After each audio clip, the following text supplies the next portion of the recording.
1170 किसके 1170 में सोआन शासक था जिसका नाम है पृथ्वीराज चौहान तृतीय के पिताजी सोमेश्वर उनके समय का। और ये किसके द्वारा लिखा गया है गुणभद्र द्वारा ये बिजोलिया शिलालेख। उस बिजोलिया शिलालेख में कई स्थानों का नाम है वह मिलता है, जैसे जो है अपन जालोर को जाबालीपुर कहा गया है, सांबर का नाम शाकंभरी मिलता है और उसमें राजपूत जो है उनको क्या कहा गया है वत्स गोत्रीय ब्राह्मण कहा गया है, वत्स गोत्रीय ब्राह्मण कहा गया है। और उसी के आधार पर दशरथ शर्मा राजपूतों को ब्राह्मण करते अपनी पुस्तक अर्ली हिस्ट्री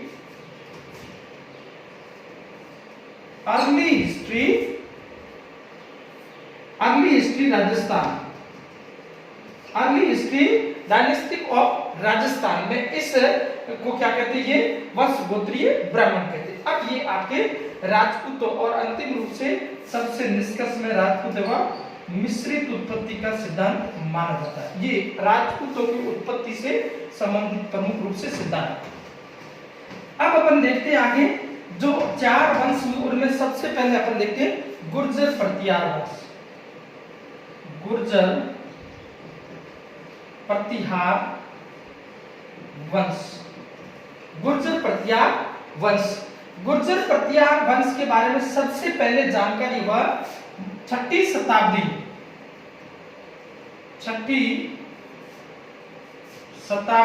के घटियाला, छठी शताब्दी के घटियाला मंडोर के पास में घटियाला अभिलेख से मिलती है। घटियाला अभिलेख छठी शताब्दी के घटियाला अभिलेख से गुर्जर प्रतिहार वंश की जानकारी मिलती है और ये घटियाला है मंडोर। और मंडोर के गुर्जर प्रतिहार वंश का संस्थापक है वह किसको माना जाता है हरिश्चंद्र। मंडोर के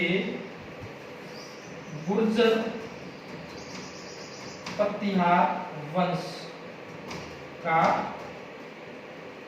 संस्थापक कौन है हरिश्चंद्र, और जिसको इतिहास में क्या कहते हैं रोहिल सिद्धि भी कहा जाता है। इतिहास में किस नाम से जानते हैं रोहिल सिद्धि के नाम से जाना जाता है। अब अपन आगे देखते हैं इसमें मंडोर के जो है अब दूसरे गुर्जर प्रतिहारों के बारे में जानकारी अपने को अलग अलग क्षेत्र से मिलेगी।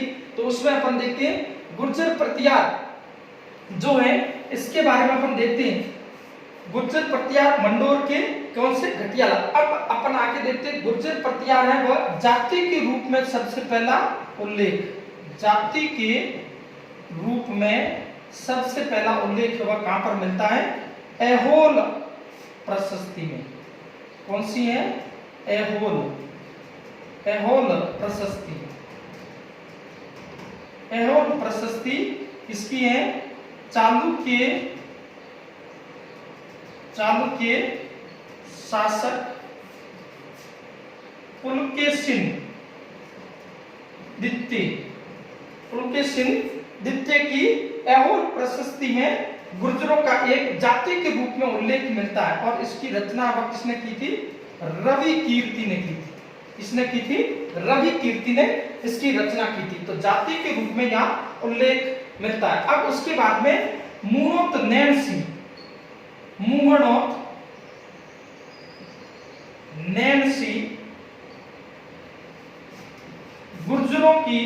गुर्जर प्रतिहारों की 26 शाखाओं का उल्लेख करता है। कितनी शाखाओं का उल्लेख करता है 26 शाखाओं का उल्लेख है वह कौन कहता है मुहणोत नैनसी। कितनी 26 शाखाओं का उल्लेख करता है और ये प्रमुख रूप से बताता है ये कहां थे कन्नौज, अवंती,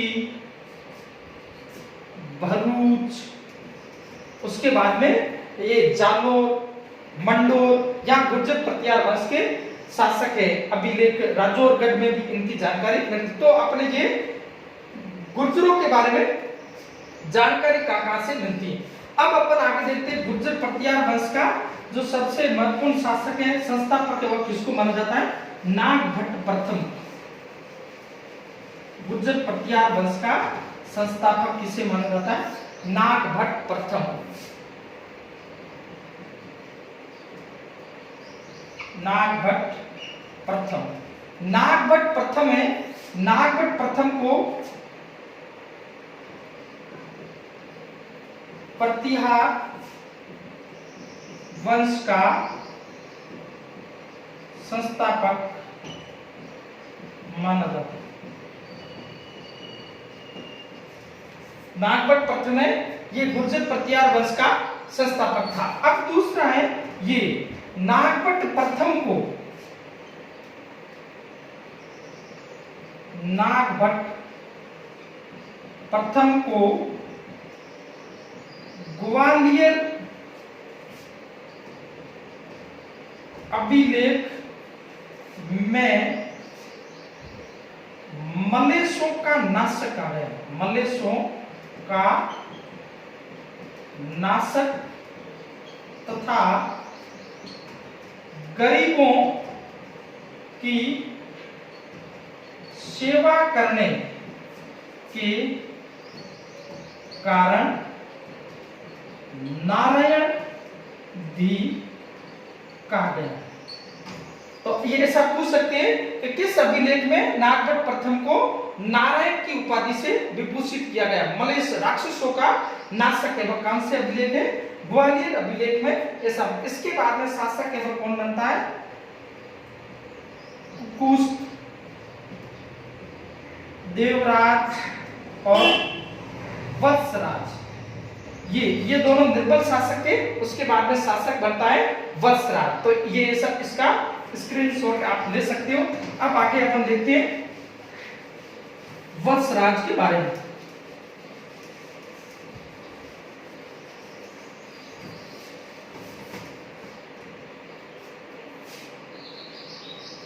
वत्सराज, वत्सराज है। वत्सराज को इतिहास में इसको रणहस्तिन के नाम से जानते हैं। रणहस्तिन के नाम से जाना जाता है। तो ऐसा प्रश्न पूछ सकते हैं कि किस शासक को रणहस्तिन कहा जाता है? दूसरा इसमें इसके दरबार में उद्योतन सूरी, उद्योतन सूरी नामक साहित्यकार रहता था। और साहित्यकार रहता था, उसके द्वारा कुवलय माला नामक ग्रंथ लिखा गया। ये है कि उद्योत, ऐसा प्रश्न आएगा कि उद्योतन सूरी वह किसके दरबार में था? वत्सराज के दरबार। उन्हें कौन सी पुस्तक लिखी थी? कुवलय माला नामक पुस्तक लिखी थी। और उसके बाद में जिनसेन ने हरिवंश पुराण पुस्तक लिखी थी। ये और इसके समय क्या शुरू हो जाता है? त्रिकोणात्मक संघर्ष। त्रिकोणात्मक संघर्ष। और त्रिकोणात्मक संघर्ष में तीन वंशों के मध्य होता है। नंबर 1 गुर्जर प्रतिहार वंश, नंबर 2 राष्ट्रकूट वंश, नंबर 3 है पाल वंश। ऐसा प्रश्न भी पूछ सकते हैं कि निम्न में से कौन सा त्रिकोणात्मक संघर्ष में शामिल नहीं है? तो ये तीन वंश है, इनके बारे में आपको ध्यान रखना। गुर्जर प्रतिहार वंश, राष्ट्रकूट वंश और पाल वंश। अब वत्सराज के समय त्रिकोणात्मक संघर्ष में ये सबसे पहले ये धर्मपाल पाल वंश का शासक है। पाल वंश का शासक है। धर्मपाल को पराजित करता है। और उसके बाद में यहाँ राष्ट्रकूट शासक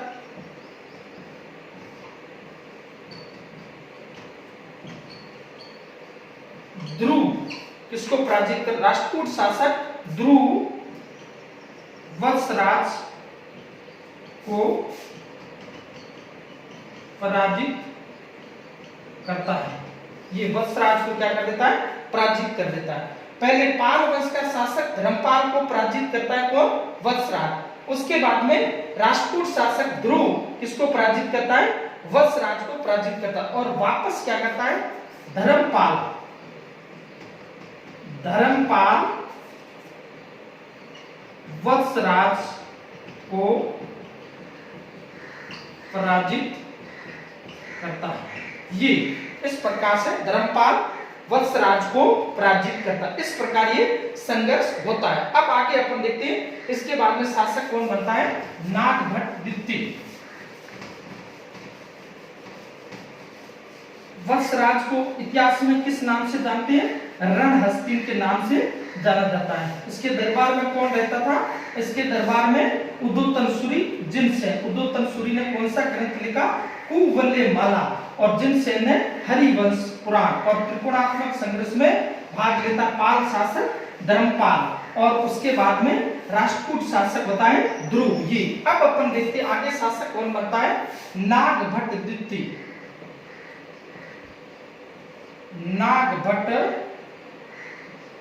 द्वितीय, नागभट्ट द्वितीय, इसको नागभट्ट द्वितीय को किस नाम से जानते हैं, परम भट्टारक महाराजा धीराज। परम भट्टारक महाराजा धीराज के नाम से जानते हैं। ये 800 से 833 तक ये शासक रहा। इसको क्या कहते हैं, परम भट्टारक महाराजा धीराज के नाम से इसको जानते हैं। अब उसके बाद में ये इस समय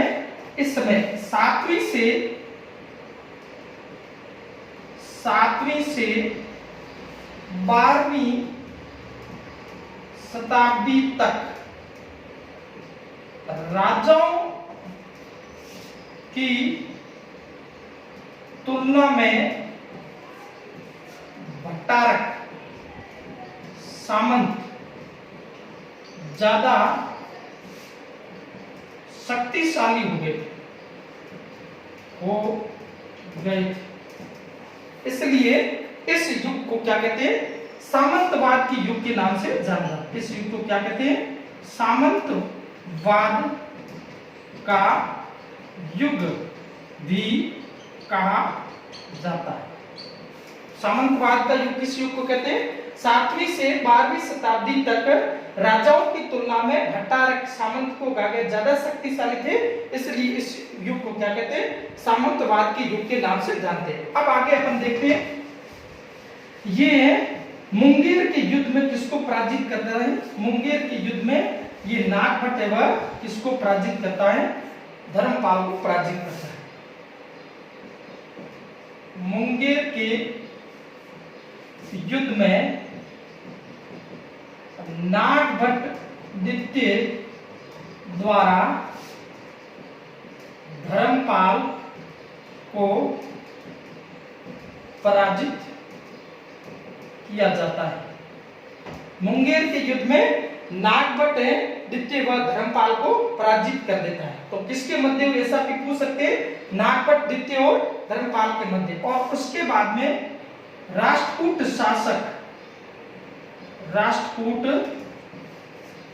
शासक गोविंद द्वितीय किसको पराजित कर देता है, नागभट्ट को पराजित करता है गोविंद द्वितीय। और उसके बाद में 833 में गंगा नदी में जल समाधि ले लेता है नागभट्ट द्वितीय। 833 में क्या करता है, जल समाधि ले लेता है, आत्महत्या कर लेता है गंगा नदी के पानी में डूबकर। तो ये यहां तक है नागभट्ट द्वितीय। अब आगे अपन देखते हैं शासक कौन बनता है। यहां पर है 833 से 836 तक एक निर्बल शासक रहता है, रामभद्र, बिल्कुल निर्बल होता है। 833 से रामभद्र कब 833 से 836 तक कौन रहता है? रामभद्र। अब उसके बाद में कौन शासक बनता है जिसका नाम है महिर भोज या भोज प्रथम। मिहिर भोज, मिहिर भोज या भोज प्रथम ये शासक बनता है। महिर भोज या भोज प्रथम ये शासक बनता है और इसके संबंध में कहा गया है ये गुर्जर प्रतिहार वंश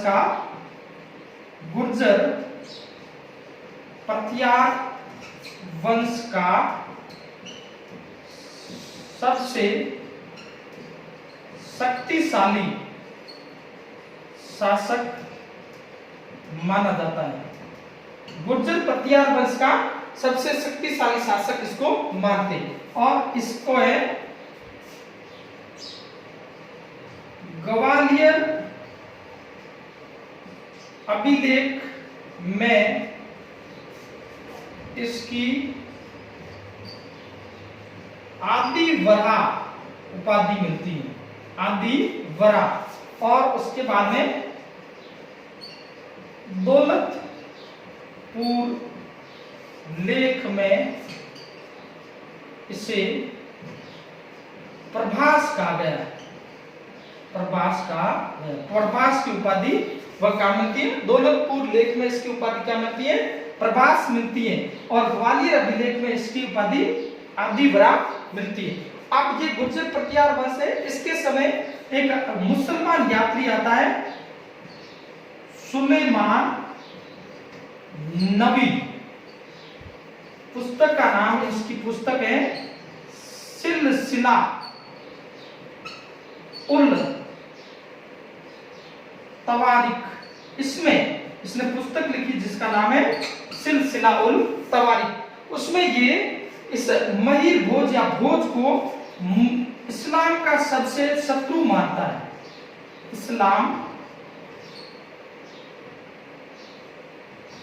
इस्लाम का सबसे बड़ा शत्रु मानता है तथा इसकी अश्व सेना को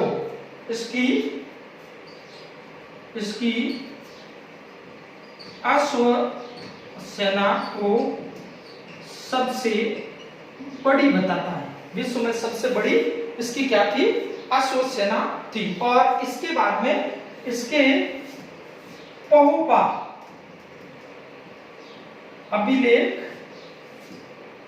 अभिलेख में पहुपा घोड़ों का सबसे बड़ा केंद्र था, ऐसा भी है वह माना जाता। तो ये आपके महिर भोज या भोज प्रथम। और उसके बाद में अपन शासक देखते हैं।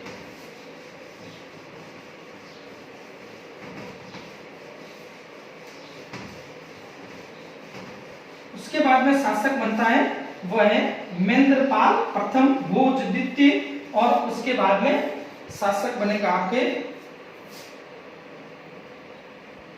महेंद्रपाल प्रथम भोज द्वितीय, महिपाल प्रथम ये शासक बनते हैं। महेंद्रपाल प्रथम, भोज द्वितीय और महिपाल। और इनके समय प्रमुख रूप से जो इतिहासकार वह रहता है राजशेखर, महेंद्रपाल का गुरुमान। इनके समय प्रमुख रूप से आपको प्रश्न पूछे तो उत्तर क्या सही होगा कि राजशेखर किसके दरबार में था? महेंद्रपाल के दरबार में था। अब महेंद्रपाल है उनको क्या कहा है? रघुकुल चूड़ामणि इसकी उपाधि, रघुकुल चूड़ामणि, निर्भय नरेश, निर्भय राज, इस उपाधियों से विभूषित। और महिपाल है, महिपाल को कहा गया है रघुकुल मुकुटमणि, रघुकुल मुकुटमणि, ये रघुकुल मुकुटमणि। और आर्यावर्त वर्त का महाराजा धीराज, आर्यावर्त का महाराजा धीराज की उपाधि से विभूषित किया जाता है। और उसके बाद में अपन देखते हैं इनके दरबार में प्रमुख रूप से कौन रहता है, राजशेखर। अब राजशेखर, अब उसके बाद में महिपाल के समय अरबी यात्री आता है, अरबी यात्री अल मसूदी मिंडास ऑफ गोल्ड नाम की पुस्तक लिखता है। मिंडास ऑफ गोल्ड, अल मसूदी, और अल मसूदी है ये महिपाल को क्या कहता है, बोरा, महिपाल को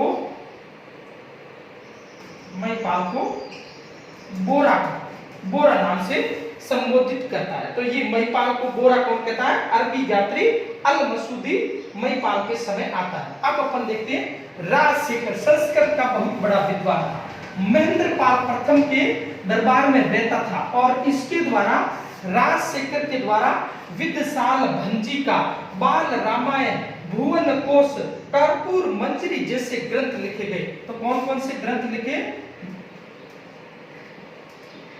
विदसाल भंजी का, ये कर्पूर मंजरी सबसे महत्वपूर्ण ग्रंथ था, सबसे महत्वपूर्ण ग्रंथ वह कौन सा है, कर्पूर मंजरी।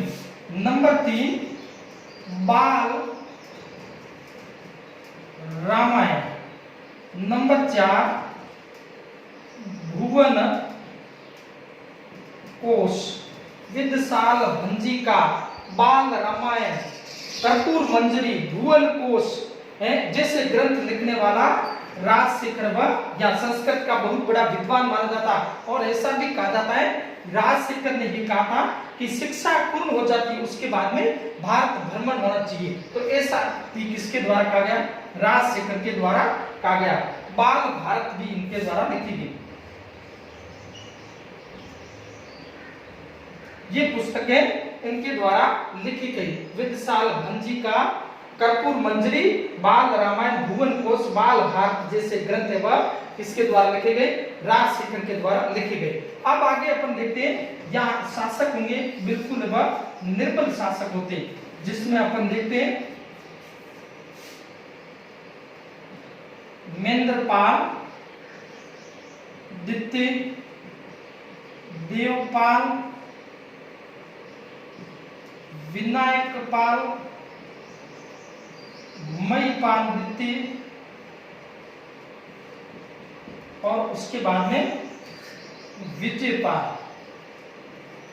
ये सभी कब तक है, 944 से 60 तक। ये निर्बल शासक है वह 944 से 60 तक ये रहते। ऐसा अब प्रश्न पूछा गया RS में निम्न में से कौन सा गुर्जर प्रतिहार वंश का शासक नहीं था, शासक हैं उसमें आपने ऐसा अधिकतर देवपाल है उसको गुर्जर प्रतिहार वंश का नहीं मान के गलत करके आए पाल लगे हुए, तो ये तो कौन से वंश का होगा, पाल वंश का। तो ये भी ध्यान रखना है, ये इनका शासकों का सुकेश भी ध्यान रखना है, और कौन कौन से शासक है वह किस वंश से संबंधित है। आजकल ये प्रश्नों का ट्रेंड बन गया है कि निम्न में से कौन सा शासक है वह जालोर के जो सोआन वंश से संबंधित है, निम्न में से कौन सा शासक है वह गुर्जर प्रतिहार वंश से संबंधित है। ऐसे प्रश्न आपको पूछ सकते हैं। और यहाँ है ये 960 के बाद में ये गुर्जर प्रतिहार के वंश के शासक उन्होंने दूसरे शासकों के अधीन में वह शासन करना शुरू कर दिया। और उसके बाद में आपको पता है मोहम्मद गजनवी जब आक्रमण करता है उस समय यहाँ का शासक होता हुआ है मोहम्मद गजनवी के आक्रमण के समय